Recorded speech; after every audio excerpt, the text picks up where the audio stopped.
Uy, shit! Ano yun? Musok ah.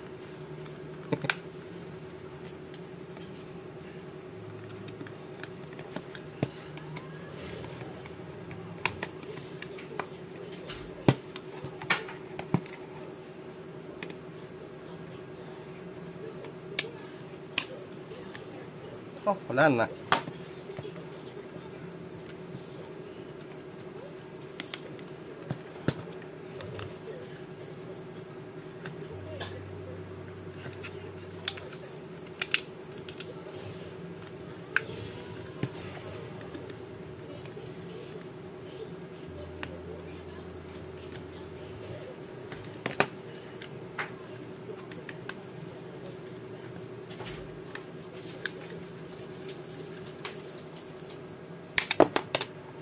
Naku. Lipopor pala. Ano? Ka.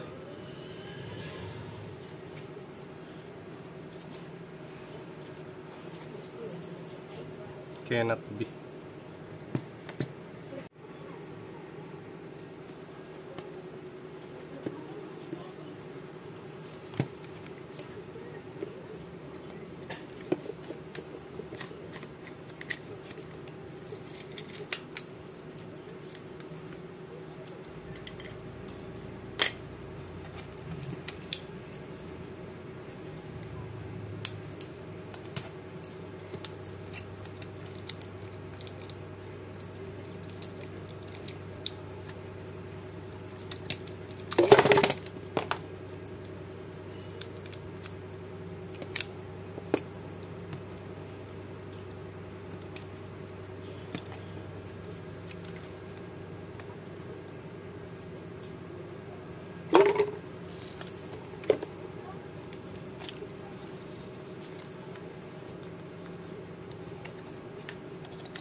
Alright.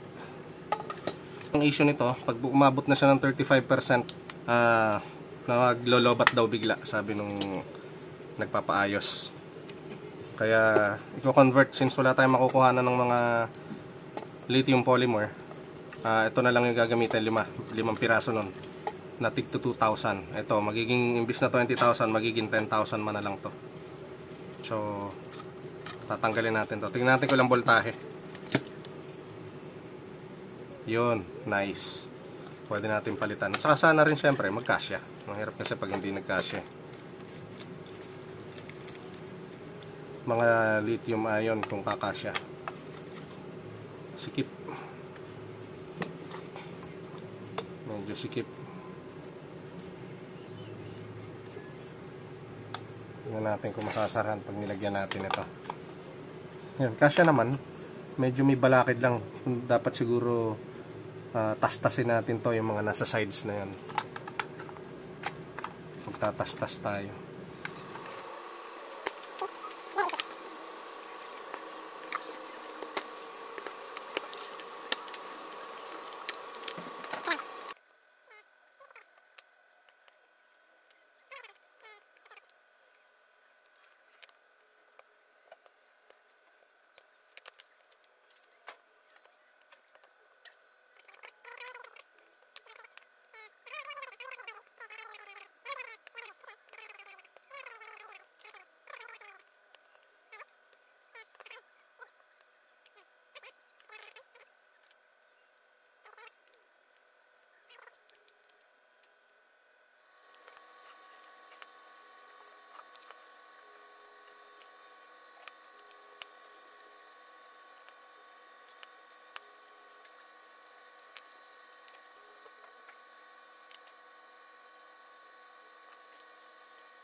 Ito yung positive. Tandaan nyo lagi.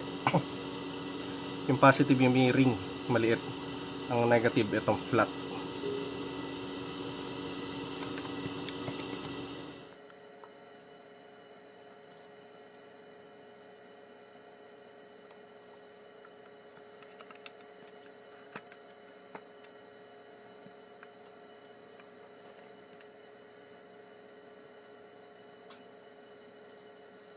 Dapat ganyan.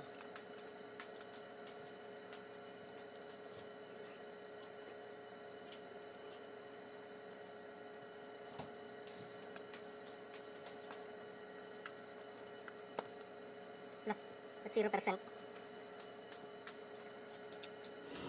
Udah, sarap ng hilangan. Ayan. Try natin i-charge.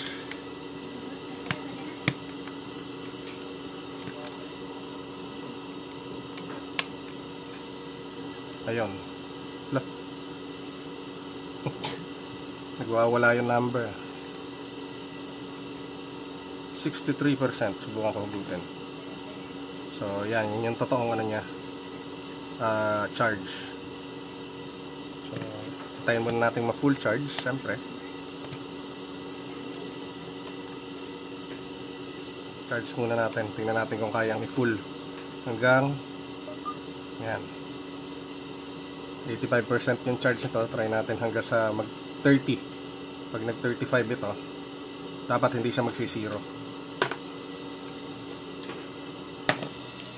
So ayan, okay na. Naka-try ko na mag-charge ng ng cellphone. Nakadalawang charge naman siya. Ayan. Then i-recharge ko ulit siya ng 100% para magamit na ulit.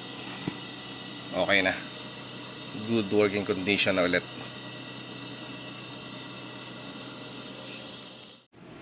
Pag bibili kayo ng power bank, siguruhin nyo na hindi lipo polymer yung yung battery. Huwag ganito. Kasi hindi talaga tumatagal ang battery na to. Good for siguro pinakamatagal na mga 4 years. Kasi pag na-drain to, yung mga ganitong polymer type, wala na.